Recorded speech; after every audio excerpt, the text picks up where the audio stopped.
Good morning. आज बाबा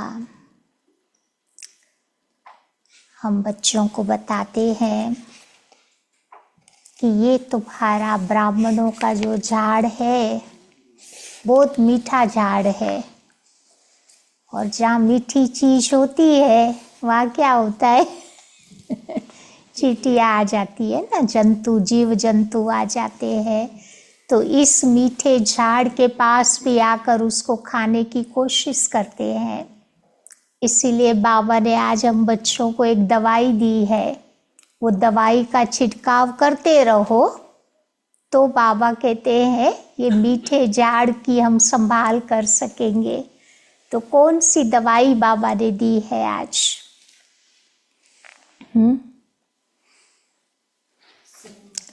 मन मना भव की दवाई। नहीं, आजकल वो फ्रूट्स पर भी नहीं, वो करना पड़ता है ना, छांटना पड़ता है ताकि वो जो फ्रूट फ्लाइज होते हैं वो भी चले जावे। तो बाबा ने आज ये दवाई बताई है मन मना भव की। फिर बाबा आज कह रहे हैं पास विथ ऑनर बनने के लिए क्या पुरुषार्थ है। सबका लक्ष्य है ना पास विथ ऑनर बनना, तो उसके लिए क्या पुरुषार्थ करेंगे? योग बल को मजबूत करना। योग बल को मजबूत करेंगे, और क्या करेंगे? पढ़ाई पर ध्यान देंगे। तो आज बाबा कहते चारों ही जो हमारी सब्जेक्ट है ना, उसमें बाबा कहते पास होना पड़ेगा। ज्ञान, योग, धारणा, सेवा, सब में फुल मार्क्स चाहिए तो पास विथ ऑनर बन पाएंगे। तो आज बाबा की मुरली है 3 तारीख की, 3 अप्रैल।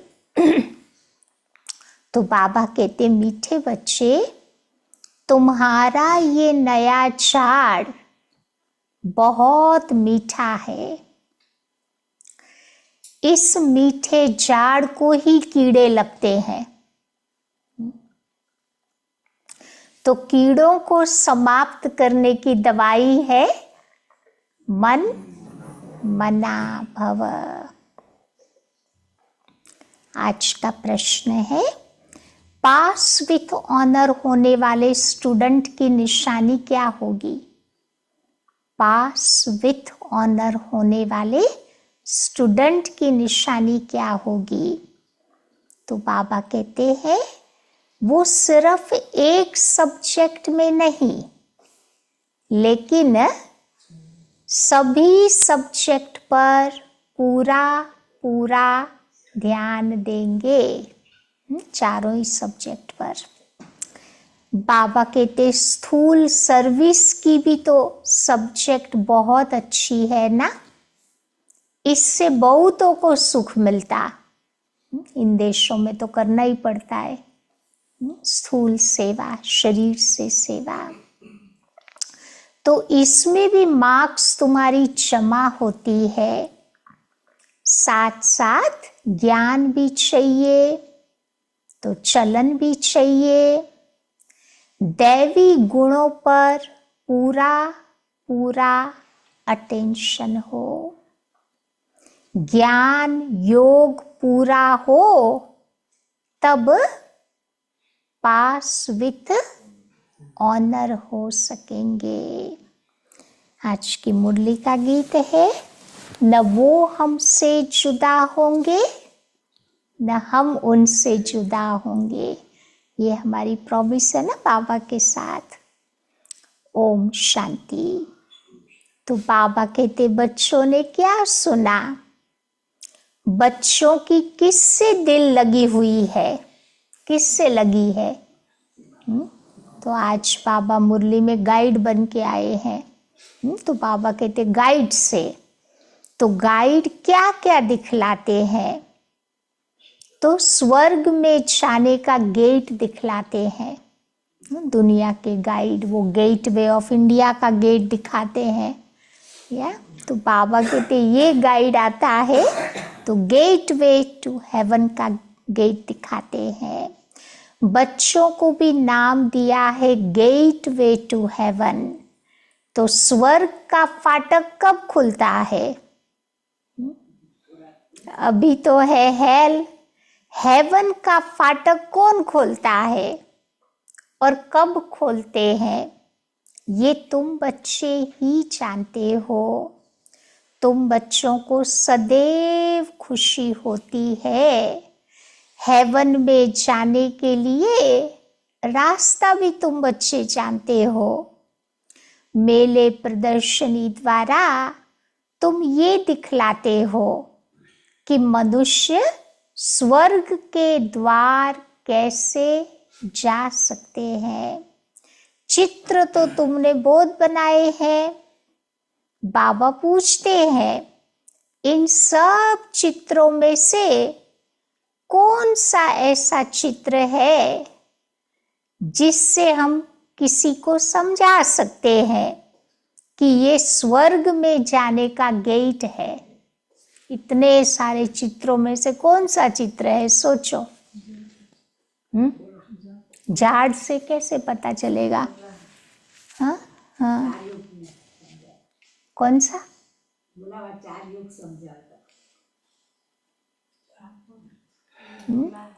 तो आज बाबा सृष्टि चक्र को याद करते, वो गेट दिखाते हैं ना, संगम युग ही तो गेट है ना।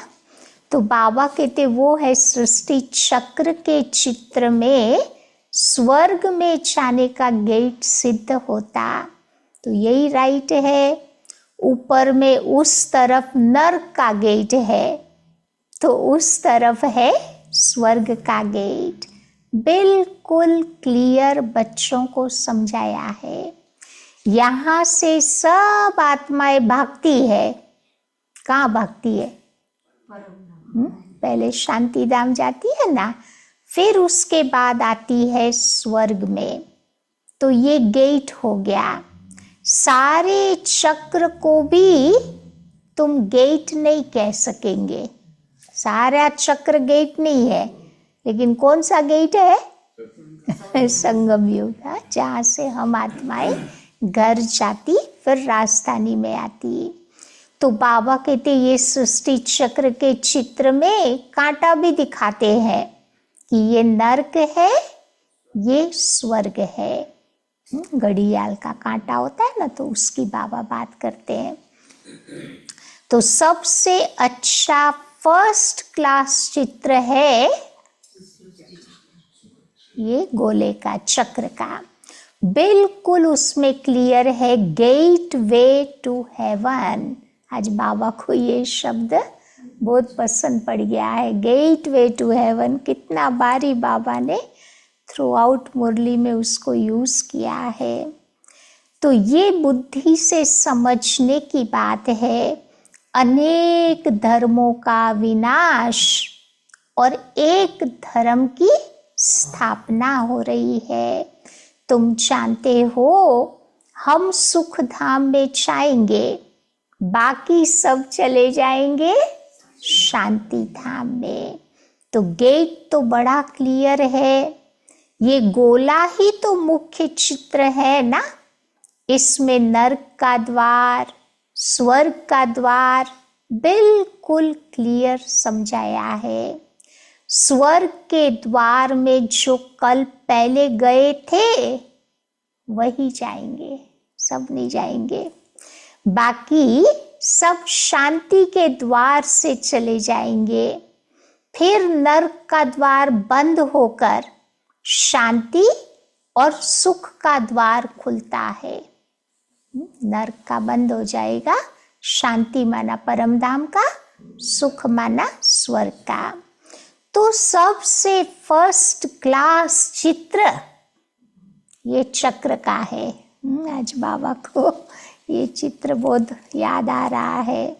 बाबा हमेशा कहते हैं त्रिमूर्ति, दो गोले और ये चक्र, ये चित्र बड़ा फर्स्ट क्लास है। त्रिमूर्ति मतलब है ना, तीन देवताओं वाला। फिर बाबा कहते हैं त्रिमूर्ति, दो गोले, एक स्वर्ग का एक नर्क का, और तीसरा बाबा कहते सृष्टि चक्र। तो जो भी कोई आवे उनको पहले पहले इस चित्र पर दिखाओ कि स्वर्ग में जाने का ये गेट है, ये है नर्क, ये है स्वर्ग। तो नर्क का अभी विनाश होता, मुक्ति का गेट खुलता है ना, इस समय हम स्वर्ग में जाएंगे, बाकी सब चले जाएंगे शांति धाम में। तो कितनी सहज बातें हैं। स्वर्ग द्वार सभी तो नहीं जाएंगे ना, वहां तो इन देवी देवताओं का ही राज्य था। तो तुम्हारी बुद्धि में है कि स्वर्ग द्वार चलने के लिए अभी हम लायक बने हैं। तो जितना तुम बच्चे लिखेंगे, पढ़ेंगे, तो बनेंगे नवाब, राजा, और रोएंगे, पी लेंगे तो होंगे खराब। तो सबसे अच्छा चित्र सृष्टि चक्र है। तो बुद्धि में समझ सकते हैं ना कि एक बार ये चित्र देखा फिर बुद्धि से काम लिया जाता है। तो तुम बच्चों को सारा दिन ये ख्यालात चलने चाहिए कि कौन सा चित्र मुख्य है जिस पर हम अच्छी रीति समझा सकते हैं। बाबा कहते हैं ये गेट वे टू हेवन, ये अंग्रेजी अक्षर भी बहुत अच्छा है। गेट वे टू हेवन, स्वर्ग का द्वार बोलो, उससे तो गेट वे टू हेवन बोलो, वो अच्छा लगता है। अभी तो अनेक भाषाएं हो गई है, हिंदी अक्षर से हिंदुस्तान निकला। अब हिंदुस्तान अक्षर कोई राइट थोड़ा ही है, उसका असल नाम तो था भारत था। तो भारत खंड कहते हैं ना, ये तो गलियों आदि के नाम बदले जाते हैं, खंड का नाम कोई थोड़ी बदलता है। बट भारतवासी कैन डू एनीथिंग है। अपने देश का नाम बदल दिया, धर्म का नाम बदल दिया।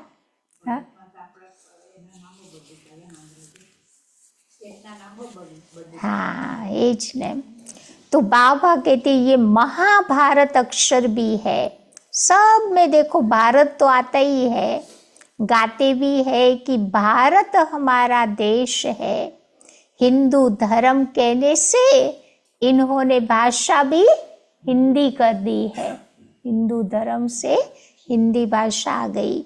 तो ये तो सब अनराइटियस है ना। सतयुग में तो था सच ही सच, सच पहनना, सच खाना, सच बोलना। यहाँ पर तो झूठ ही झूठ हो गया। ये तो है ही, बाबा कहते ये गेट वे टू हेवन वाला अक्षर बहुत अच्छा है। चलो हम आपको स्वर्ग में जाने का गेट बताए। आज दुनिया में कितनी भाषाएं हो गई है। बाबा तुम बच्चों को सदगति की श्रेष्ठ मत देते हैं। बाबा की मत के लिए ही गायन है। भक्ति में कौन सा गायन है? श्रीमत के लिए। कहते हैं ना कि हे प्रभु तुम्हारी गत मत तुम ही जानो। सदगति देने की जो गत मत है ना, वो बाबा जानते, बच्चे जानते। तुम बच्चों को कितनी सहज मत देते हैं। तो भगवान की श्रीमत पर तुमको चलना है। अगर डॉक्टर की मत पर चलेंगे तो डॉक्टर बनेंगे। जो जिसकी मत पर चलेगा वैसा बन जाता है ना। तो भगवान की मत पर चले तो भगवान भगवती बन जाते। तो है भी भगवान उवाच। इसीलिए बाबा ने कहा था कि पहले पहले तो ये सिद्ध करो। कौन सी बात सिद्ध करो? कि भगवान किसको कहा जाता। स्वर्ग के मालिक जरूर भगवान भगवती ठहरे ना। ब्रह्म में तो कुछ है ही नहीं। स्वर्ग भी यहाँ तो नर्क भी यहाँ पर होता। स्वर्ग नर्क दोनों बिल्कुल न्यारे हैं। मनुष्यों की बुद्धि तमो प्रधान बन गई है तो फिर कुछ भी समझते नहीं है। सतयुग को भी लाखों वर्ष कह दिया है और कलयुग के लिए तो कहते हैं अजी 40,000 वर्ष पड़े हैं।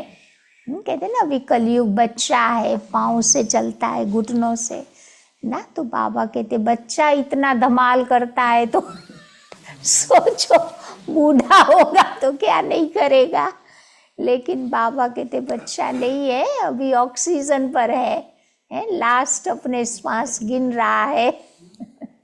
तो बाबा कहते बिल्कुल घोर अंधियारे में है। अभी तुम बच्चे जानते हो कि बाबा हमको हेवन में ले जाने के लिए ऐसा गुणवान बनाते हैं। तो मुख्य फुरना बच्चों को यही रखना है। मुख्य कंसर्न, चिंता कौन सी रखेंगे कि हम सतो प्रधान कैसे बने। बाबा ने बताया है उसके लिए क्या करना पड़े। सतो प्रधान बनने के लिए माम एकम याद करो। चलते फिरते काम करते बुद्धि में बाबा की याद रहे। आशिक माशुक भी कर्म तो करते हैं ना, भक्ति में भी कर्म तो करते हैं, परंतु बुद्धि में उनकी याद रहती।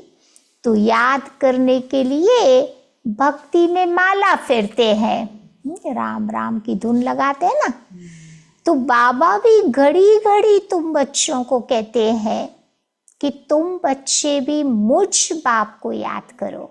ये मन का मणका बाबा कहते फिरना चाहिए। भक्ति में हाथ का फिरता रहता है, ये वाला किधर किधर घूमता है ना।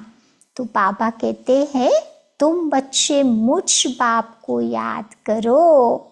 सर्वव्यापी कह देते हैं तो याद किसको करेंगे। बाबा समझाते हैं कि तुम कितने नास्तिक बन गए, क्योंकि बाबा को नहीं जानते थे। कहते भी हो ओ गॉड फादर, परंतु वो है कौन ये जरा भी पता नहीं है। आत्मा कहती है ओ गॉड फादर, परंतु आत्मा क्या है। आत्मा अलग है। उनको कहते ही है परमात्मा अर्थात सुप्रीम, ऊंचे ते ऊंचा सुप्रीम सोल परम आत्मा। एक भी मनुष्य नहीं जिसको अपनी आत्मा का ज्ञान हो। मैं आत्मा हूँ, ये शरीर है। दो चीज होती है ना, ये तुम्हारा शरीर 5 तत्वों का बना हुआ पुतला है। आत्मा तो अविनाशी एक बिंदी है, वो क्या चीज से बनेगी। इतनी छोटी आत्मा बिंदी है जो कोई को पता नहीं है। इसने भी तो बोध गुरु किए ना, परंतु कोई ने उनको ये नहीं सुनाया कि आत्मा क्या चीज है। बाबा ने तेरा गुरु किया, ब्रह्मा बाबा ने, कोई ने खुद का परिचय नहीं दिया। अब परम पिता परमात्मा क्या है, ऐसे नहीं कि सिर्फ परमात्मा को नहीं जानते, आत्मा को भी नहीं जानते। आत्मा को जान जाए तो परमात्मा को फट से जान जाए। बच्चा अपने को जाने और बाप को न जाने तो कैसे चल सकता है। तुम भी तो अभी जानते हो ना कि आत्मा क्या है, कहाँ रहती है। डॉक्टर लोग भी इतना तो समझते हैं कि वो सूक्ष्म है, इन आँखों से देखी नहीं जाती, फिर शीशे में भी बंद करने से कैसे देख सकेंगे? नहीं, वो एक्सपेरिमेंट किया था ना साइंटिस्ट लोगों ने। कोई व्यक्ति मरने वाला था, उसको कांच के ग्लास बॉक्स में रख दिया, फिर सोचा इसमें से आत्मा निकलेगी तो पता चलेगा कि कैसी है, लेकिन आत्मा निकल गई। कांच का बॉक्स था वो थोड़ा सा क्रैक हो गया और आत्मा चली गई। तो आत्मा देखने की चीज नहीं है। तो बाबा कहते दुनिया में तुम्हारे जैसी नॉलेज कोई को नहीं है।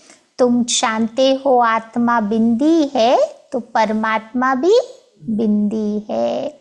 बाकी हम आत्माएं पति से पावन, पावन से पतित बनती। वहाँ तो पतित आत्मा नहीं रहती, वहाँ से सब पावन आते हैं, फिर धीरे धीरे पतित बनते हैं। फिर बाबा आकर के तुम बच्चों को पावन बनाते हैं। तो ये बहुत ही सहजते सहज बात है।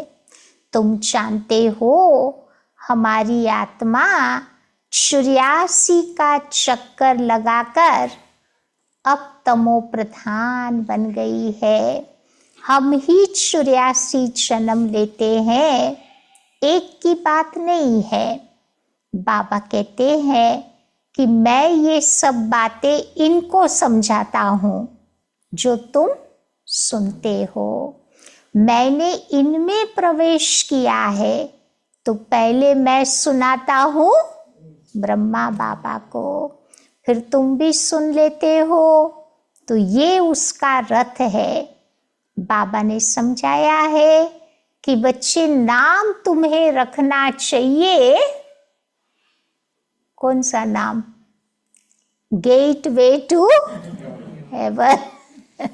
बाबा ये शब्द आज नहीं भूले हैं, परंतु इसमें भी फिर समझाना भी पड़े कि सतयुग में जो देवी देवता धर्म था वो प्रायः लोप हो गया है, कोई को पता नहीं है। क्रिश्चियंस भी पहले सतो प्रधान थे, फिर पुनर्जन्म लेते लेते तमो प्रधान बनते हैं। झाड़ भी पुराना जरूर होता, तो ये वैरायटी धर्मों का झाड़ है।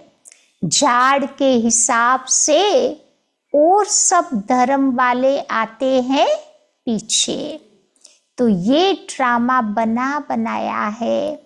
ऐसे थोड़ी कोई को टर्न मिल जाएगा सतयुग में आने का, नहीं, उसके लिए पुरुषार्थ करना पड़ेगा ना।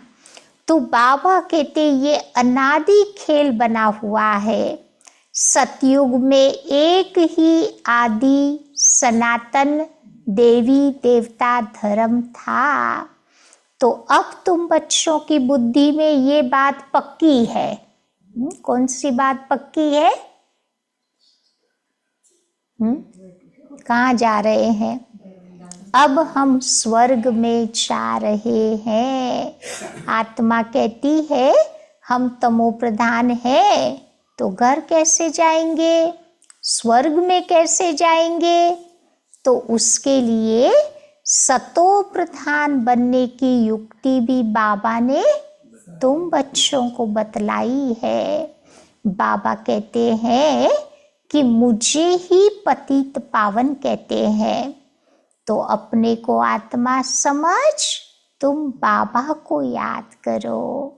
भगवान वाच भी लिखा हुआ है। ये भी सब कहते रहते हैं कि क्राइस्ट से इतने वर्ष पहले ये भारत हेवन था, परंतु कैसे बना, फिर कहाँ गया, ये कोई नहीं जानते। तुम बच्चे तो अच्छी रीति जानते हो, आगे ये सब बातें थोड़ी जानते थे। दुनिया में ये किसी को पता नहीं कि आत्मा ही अच्छी व बुरी बनती है। सभी आत्माएं बच्चे हैं, बाबा को याद करते हैं। बाप सभी का माशुक है, बाकी सब है आशिक। अभी तुम बच्चे जानते हो कि वो माशुक आया हुआ है। ये तुम्हारा जो माशुक है कैसा है? बाबा माशुक कैसा है? तो बाबा कहते ये तुम्हारा माशुक बहुत मीठा है। अगर मीठा नहीं हो तो उनको सब क्यों याद करते? सब याद करते जाने अनजाने में, तो यही बताता है कितना मीठा है। कोई भी ऐसा मनुष्य नहीं होगा जिसके मुख से परमात्मा नाम नहीं निकले। सिर्फ जानते नहीं है, तुम जानते हो आत्मा अशरीरी है। आत्माओं की भी पूजा होती। हम जो पूज्य थे वो फिर अपनी ही आत्मा को बैठ पूजने लगे। हो सकता है आगे जन्म में ब्राह्मण कुल में जन्म लिया हो। श्रीनाथ को भी जब भोग लगता है तो खाते तो पुजारी है। ये सब है भक्ति मार्ग। तुम बच्चों को समझाना है कि अब स्वर्ग का फाटक खोलने वाला कौन है? है? स्वर्ग का फाटक खोलने वाला तो बाप है, परंतु खोले कैसे, समझावे कैसे? भगवान उवाच है तो जरूर शरीर के द्वारा ही तो उवाच होगा ना। आत्मा ही शरीर के द्वारा बोलती है, सुनती है। ये बाबा रेजगारी की बातें बताते हैं। ब्रह्मा बाबा को ज्यादा भक्ति का अनुभव है ना, तो डिटेल्स की सारी बातें ये बाबा बताता है। बाकी बीज और झाड़ तो है, तुम बच्चे जानते हो ये नया झाड़ है। आहिस्ते आहिस्ते वृद्धि को पाता जाता है। बाबा कहते तुम्हारे इस नए झाड़ को कीड़े बहुत लगते हैं। क्यों? क्योंकि ये तुम्हारा झाड़ बहुत मीठा है। मीठे झाड़ को ही कीड़े आदि कुछ न कुछ लगते रहते हैं। फिर बाबा आकर के तुम बच्चों को दवाई देते हैं, कीड़े को भगाने की दवाई। और वो दवाई है मन मना भव। मन मना भव न होने से फिर कीड़े खा जाते हैं। कीड़े वाली चीज क्या काम आएगी? घर में भी किसी में कीड़े पड़ जाते, फेंक देते हैं ना, तो वो चीज तो फेंकी जाती है। कहाँ ऊंच पद, कहाँ नीच पद, फर्क तो होता है ना। तो मीठे मीठे बच्चों को बाबा समझाते हैं कि बच्चे अब बहुत बहुत मीठे बनो, कोई से भी लून पानी नहीं बनो, शीर खंड होकर के रहो। वहां शेर बकरी भी शीर खंड रहते हैं। तो बच्चों को भी अभी शीर खंड बनना चाहिए, परंतु कोई कोई की तकदीर में नहीं होता तो फिर तदबीर भी नहीं कर सकते, पुरुषार्थ भी नहीं कर सकते, फिर नापास हो जाते हैं। टीचर तो पढ़ाते हैं ऊंची तकदीर बनाने के लिए। अब टीचर तो सबको पढ़ाते हैं। फर्क भी तुम बच्चे देखते हो। स्टूडेंट भी क्लास में जान सकते हैं कि कौन कौन किस सब्जेक्ट में होशियार है। तो यहाँ पर भी तो ऐसे ही तो है। स्थूल सर्विस की भी तो देखो बच्चे एक सब्जेक्ट होती है, कर्मणा सेवा की। जैसे भंडारी है, बहुतों को सुख मिलता तो कितना सब उसको याद करते हैं। बाबा बोली दादी की बात करते ना, दादी ने कभी किसी को बैठ के संदली पर बैठ के ज्ञान नहीं सुनाया, कभी योग नहीं कराया, परंतु किचन में बैठ के बहुत प्यार से सबको खाना बनाया, खिलाया। तो कितनी आशीर्वादें उससे भी तो मिल जाती है ना। तो बाबा कहते जैसे भंडारी है, बहुतों को सुख मिलता, कितना सब उसको याद करते हैं, ये भी ठीक है। इस सब्जेक्ट से भी मार्क्स मिलती है, लेकिन पास विथ ऑनर होने के लिए सिर्फ एक सब्जेक्ट में नहीं, सब सब्जेक्ट में तुम्हें पूरा पूरा ध्यान देना है। ज्ञान भी चाहिए, चलन भी ऐसी चाहिए, दिव्य गुण भी चाहिए। तो अटेंशन रखना बहुत अच्छा है।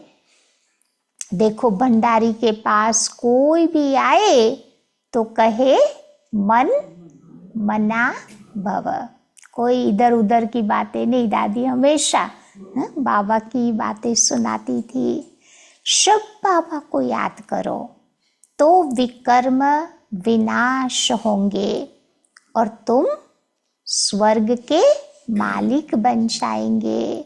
बाबा को याद करते औरों को भी परिचय देते रहे तो ज्ञान और योग बहुत चाहिए। बहुत इजी है, मुख्य बात ही ये है। तो तुम बच्चों को अंधों की लाठी बनना है। प्रदर्शनी में भी किसी को ले जाओ कि चलो हम आपको स्वर्ग का गेट दिखाए। अब ये तो है नर्क, वो है स्वर्ग। तो बाबा कहते हैं कि बच्चे तुम मुझे याद करो, पवित्र बनो तो तुम पवित्र दुनिया के मालिक बन जाएंगे। मन मना भव। हूबहू तुमको गीता सुनाते हैं, इसीलिए बाबा ने तुम्हारे लिए ये सब चित्र बनवाए हैं कि गीता का भगवान कौन, स्वर्ग का गेट कौन खोलता है। तुम बच्चे तो जानते हो कि स्वर्ग का गेट शिव बाबा खोलते हैं और श्री कृष्ण वो क्या करता है। तो फिर गेट बाबा खोलता है तो कृष्ण क्या करता है। तो बाबा कहते कृष्ण उस गेट से पार करता है। पहली एंट्री है उसकी होगी ना। तो मुख्य चित्र है ही दो, बाकी है रेजगारी की बातें, डिटेल्स की बातें। तो बच्चों को अभी बहुत बहुत मीठा बनना है। तुम्हें प्यार से बात करनी है, मनसा वाचा कर्मणा सबको सुख देना है। देखो ये भंडारी भी तो सबको खुश करती है ना, तभी तो उसके लिए सौगात ले आते हैं। ये भी तो एक सब्जेक्ट है, सौगात आकर के देते हैं, सौगात गिफ्ट। वो कहती है कि हम तुमसे क्यों लूं, नहीं तो तुम्हारी याद आएगी। शिव बाबा के भंडारे से जो मिलेगा तो हमको फिर शिव बाबा की याद रहेगी। अच्छा मीठे मीठे सिक्की लधे बच्चों प्रति मात पिता बाप दादा का याद प्यार और गुड मॉर्निंग। रूहानी बाप की रूहानी बच्चों को नमस्ते और रूहानी बच्चों की रूहानी बाप को याद प्यार और नमस्ते। सदा रहो हंसते, हाँ सदा रहो हंसते। चल पड़ो परम धाम के रास्ते। हाँ बहुत लंबा, इंडिया में तो लंबा चौड़ा याद प्यार होता है ना। ધ્યાન સરોમાં ભાઈ બરા પાછળ યાદ બોલે. हाँ बोलता હોય છે। तो धारणा की पॉइंट, पहली बात बाबा बताते हैं अपनी ऊंच तकदीर बनाने के लिए। बाबा ने कितनी बातें समझाई, 4 बातों के पर ध्यान दिलाया। अपनी ऊंच तकदीर बनाने के लिए एक तो आपस में बहुत बहुत शीरखंड होकर रहना है। हली मली ने कहिए ना अपने गुजराती में। फिर दूसरी बात बताई, मीठा होकर के रहना है। तीसरी बात, कभी लून पानी नहीं होना है। नमक और पानी अलग अलग दिखाई देता है ना, ऐसे बाबा कहते लड़ाई झगड़े नहीं करने हैं। और चौथी बात, सभी सब्जेक्ट पर पूरा पूरा अटेंशन देना है। तो ये 4 बातें, तब तकदीर हमारी ऊंची बनेगी। दूसरी पॉइंट, सदगति के लिए बाप की जो श्रेष्ठ मत मिली है उस पर चलना है और सबको श्रेष्ठ मत ही सुनानी है और स्वर्ग में जाने का रास्ता दिखाना है। आज का वरदान है, हर आत्मा को हिम्मत, उल्लास दिलाने वाले रहम दिल, विश्व कल्याणकारी भव।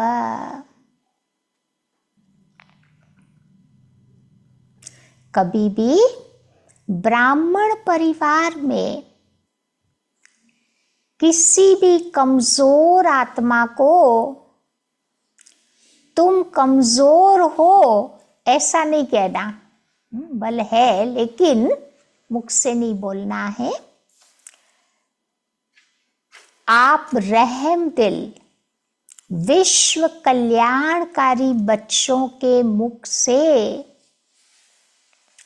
सदैव हर आत्मा के प्रति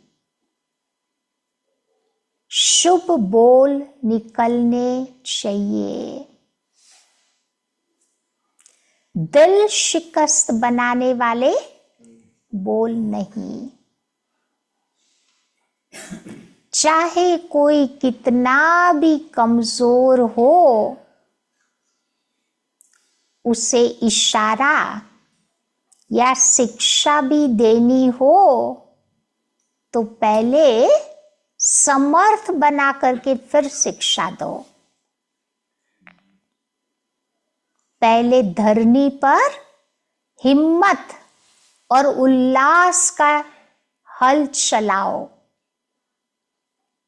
फिर बीज डालो तो सहज हर बीज का फल निकलेगा। इससे विश्व कल्याण की सेवा तीव्र हो जाएगी। जैसे बाबा की मेथड, नहीं मुरली में बाबा की बातें सुनते हैं ना, बाबा हमारी कमियां कमजोरियों को बताता है मुरली में, लेकिन पहले क्या करता है, बहुत महिमा करेगा कि तुम मेरे बच्चे इतने ऊंचे हो, इतने महान हो, लेकिन ये छोटी सी बात वो नहीं होनी चाहिए। नहीं तो ऐसे बाबा कहते समर्थ बना करके फिर किसी की कोई कमजोरी बताओ तो दुख नहीं होगा। स्लोगन, बाप की दुआएं लेते हुए सदा भरपूरता का अनुभव करो। बाप की दुआएं लेते हुए सदा भरपूरता का अनुभव करो। आज का व्यक्त इशारा है, कंबाइंड स्वरूप का चलता है ना अभी ये महीने में, तो सदा हर कर्म करते हुए अपने को कर्म योगी आत्मा अनुभव करो। कोई भी कर्म करते हुए याद भूल नहीं सकती।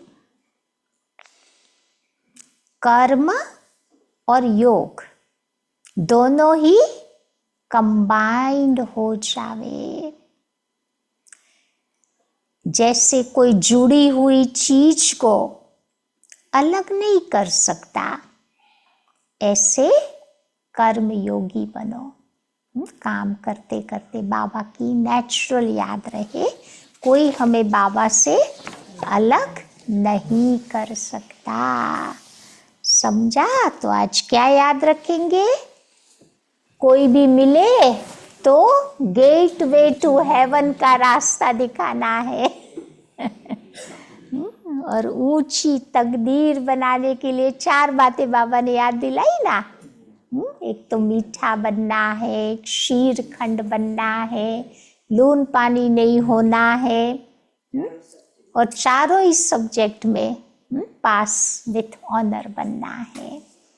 तो अच्छी थी, बाबा की प्यारी सी मुरली थी। बाकी रणवीर भाई आए हैं, वेलकम। लास्ट ईयर थे ना आप?